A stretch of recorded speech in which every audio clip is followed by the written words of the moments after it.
Hello, everyone. I'm Reverend Richard Miner. I'm the Graduate Engagement Officer here at One Spirit Learning Alliance.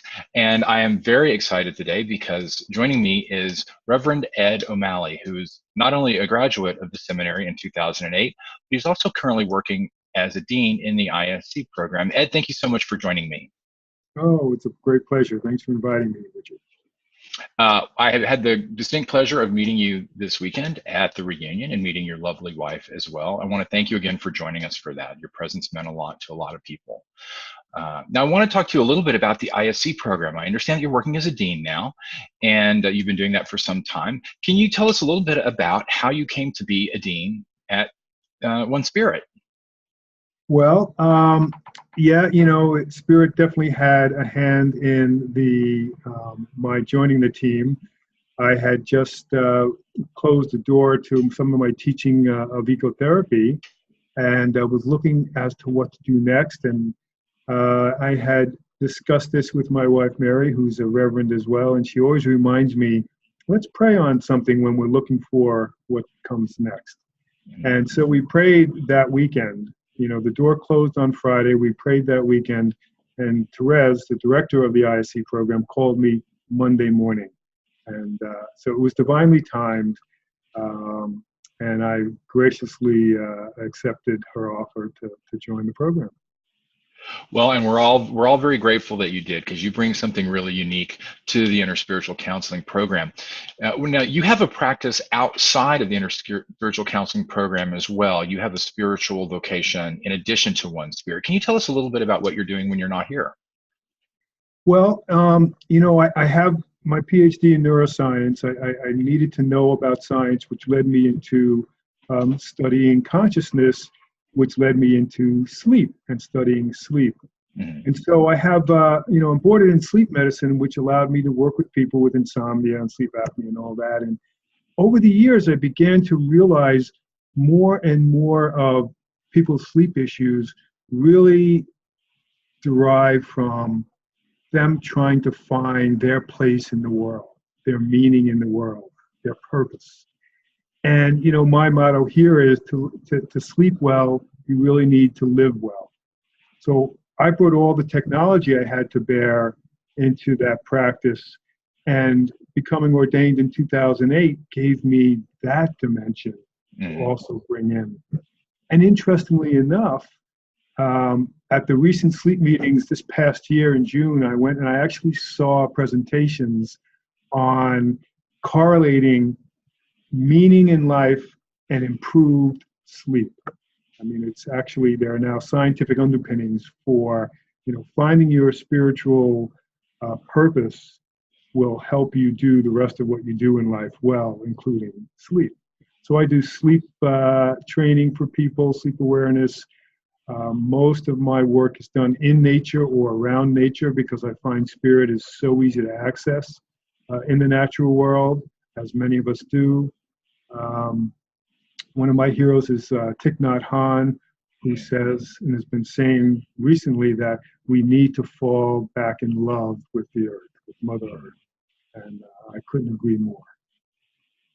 Well, Ed, I think it's very interesting that you're so deeply rooted in science, and you're also so deeply rooted in spirituality. Now, can you tell me a little bit about how your professional education, your scientific education, informs the work that you do in the Interspiritual Counseling Program?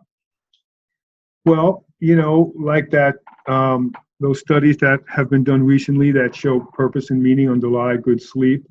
I use the most current technology, neurofeedback, to help people's brains really quiet down, a lot of the anxiety associated with not sleeping and all of that, and what's going on in the world. And when their brains quiet down, they begin to ask the larger questions. What am I doing here? Why am I here? Why is the world the way it is? And so we begin having these conversations, and that's when they recognize that little byline I have underneath my integrative sleep medicine, ecotherapy, and spiritual counseling. And so our discussions begin to take on a much wider or broader approach to what underlies the issues that they're coming in with. So hopefully that answers it somewhat. It does. It does. I mean, I think that's probably a question we could do a whole separate interview on, and we might do that at some point. But we don't have that much time today. So what I'd like to know is when you're working in the interspiritual counseling program, what exactly do you bring into the program that these students are able to take away with them? Well, it's really interesting because that feeling that I experience when I'm out in nature and I'm, taking a walk down a forest path or sitting by a stream, that numinous feeling, that opening to the natural world is what not only what I bring to my interspiritual counseling sessions, but what I try to impart to the trainees who are coming in to understand that's the non-agenda we bring to each session.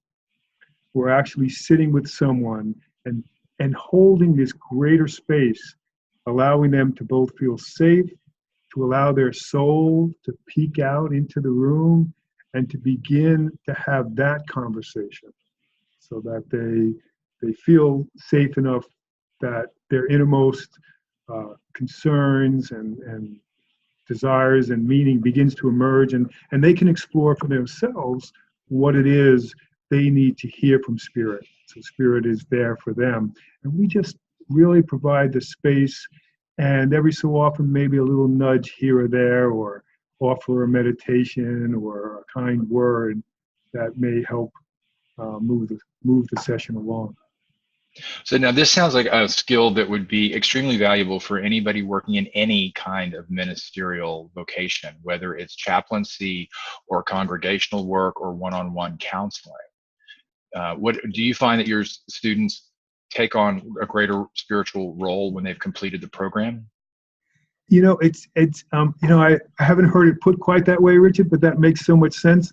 It's kind of like when you go through seminary, you come out with a ministry, but you're really coming out with a spirituality that you begin to apply in whatever role you find yourself in the world, whatever career, whatever business. And because I hear that a lot from seminary ordained ministers, interspiritual counseling is like the evolution of that. It's like not just bringing your spirituality into your business, but now opening up your spirituality to the world in everything you do. It enables that open space, that open spaciousness in every act, And it so deepens any relationship you're experiencing. But certainly if you're going into counseling or working one-on-one with people, it's a beautiful way to be. You can open up, and when people sense that you're open and you're really present and you're really listening to what they want to say, the truth comes out. That authenticity is now allowed to emerge. And so, yeah, it's kind of like, it is like the evolution of ministry. It allows you to do whatever you need to do wherever you are. That sounds really, really amazing. And I know that that is what I've heard from a lot of people who have graduated from the program, is that it enhances their ability to listen, to be present, and to create space so that others are comfortable with them on a spiritual level at the same time. How long have you been with the Interspiritual Counseling Program now? 3 years now. And it's like probably the best 3 years I've spent in recent memory. And I hope to be there for many more years. Well, that's fantastic. I know that everybody's really happy that you are here and part of this important community. Can you tell me what one of your best memories, one of your best experiences in the Interspiritual Counseling Program so far? Oh boy. Gosh. Well, it's really hard to pick any one. But we work with people throughout the world like we do in seminary. And I found it hard to sometimes to have that long distance relationship. It's certainly when we're one-on-one with someone in the room and we can feel that space, it's easier to open up, or it feels like that. And I was working with someone in Israel, and I'm like, different time zones, and yet, the emotion that poured through the screen was as real as any I've ever felt with someone sitting right in front of me. And that's when I knew that, the energy that we experience, it crosses the great divide, and there is no division anymore. So that first experience at long distance like that was just remarkable. That's really amazing. We're doing great things with Zoom now, and so anyone who's considering doing the program doesn't necessarily have to be in New York in order to do it. They're able to Zoom in and be in the room, be seen and heard without physically having to be there at every single class, and that's really enhanced the experience a great deal. Now, how does this apply to you in your work with sleep? How do you take what you teach and what you learn in interspiritual counseling and apply it to your practice? Well, in medical care these days, especially when time is now, has been paired, has really become mangled care for most people. They don't get the opportunity to really be heard or to speak their truth. And so that's what I do now in my office. Someone may be coming in with a complaint of sleep apnea, but that's no different than someone coming in with an existential crisis to me. And I want them to feel as open and welcome in either case. And so I really begin to hear what's behind the complaint, the sleep complaint. And it almost always is more. And which is why I put, my little byline is to sleep well, we need to live well. And today we can no longer sweep the other stuff under the rug. Meaning really important, and it shows in everything we do. So I open that up to people, and I allow them, and I can feel when they're now able. It's not like a doctor's office they're walking into. They're walking in to meet with their best friend, and they feel like they can tell their best friend anything they need to, and things begin to resolve sooner and more readily when we can get to that level of communication. So this experience really makes you significantly more impactful on your patients, and you're also able to bring something to a whole new level that strictly Western medicine doesn't usually address. Do you find that your results tend to be a little bit better when you use these techniques? Yeah. Not only that, but I'm having a better time. It's like I can be fully who I am now and not have to have on the, there's the patient and I'm the doc and I have to have a certain demeanor and, we can't cross, there are still boundaries that we learn and we hold well, but the boundaries aren't about being able to exchange information and communication. They're more about I'm still here to provide information that they may not have and to guide their choices, but it really starts with me being able to listen and see the person in front of me as a whole being, as part of spirit, as spirit manifesting in front of me. And that changes everything. They're not broken and I'm not trying to fix them. They're spirit in front of me with some issues that need attention. Yeah. Just like that. Well, that always is, that was my phone, and I learned a long time ago, somebody told me whenever a bell rings in the middle of a meeting or a conference, it's always spirit explaining that you should be paying close attention to what's being said at the moment. And I think what you were just talking about was extremely, extremely important. And we're coming almost to the end of our time together here. So before we leave, though, I just have one more question for you. What would you say to somebody who is considering joining the Interspiritual Counseling Program, either coming out of seminary or if they are thinking about doing it independently? What took you so long? That's being a little facetious, but here's an opportunity to deepen, broaden, and extend what you've learned in seminary.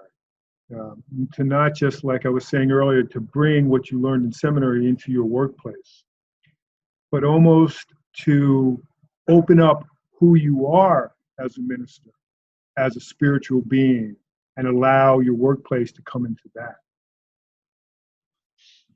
That sounds absolutely amazing. And it sounds like interspiritual counseling is a truly powerful and an extremely transformative experience for anybody working in any facet of clergy or spirituality. And again, there's the bell. Well, that bell gave me that. I was just thinking about what Diane said, and that's how important it is. It's 3 times ringing. Yeah. Diane said at the reunion, which was, what makes seminary so powerful? And she said there were the 3 things, right? It was the open heart, community, and now I'm blanking on the third thing. Oh, transformation. Mm-hmm. And I was thinking to myself, that's where we start in ISC. The entire program is about how do you know that your heart is open? What can you use to facilitate keeping that open? Knowing that you're in a community of open hearts. And so it is safe for your soul to come through that heart, that open heart. And you can't help but be transformed. That's what Yeah. transformation is all about. And we have a great experience of it in seminary. It continues and flowers more, I believe, in ISC. Well, Ed, thank you so very much. I know you took time out of a very, very busy schedule to be here today, and I want to thank you for that. And I'd also like to thank you for sharing of your spirit and your soul so generously, not only with the class and with the students here, but also with us here today. It's been a really, really wonderful conversation. Thank you, Richard. It was a lot of fun for me, too. It feels good. And I will look forward to seeing you around One Spirit in the very near future. Sounds great. Take care. Thank you.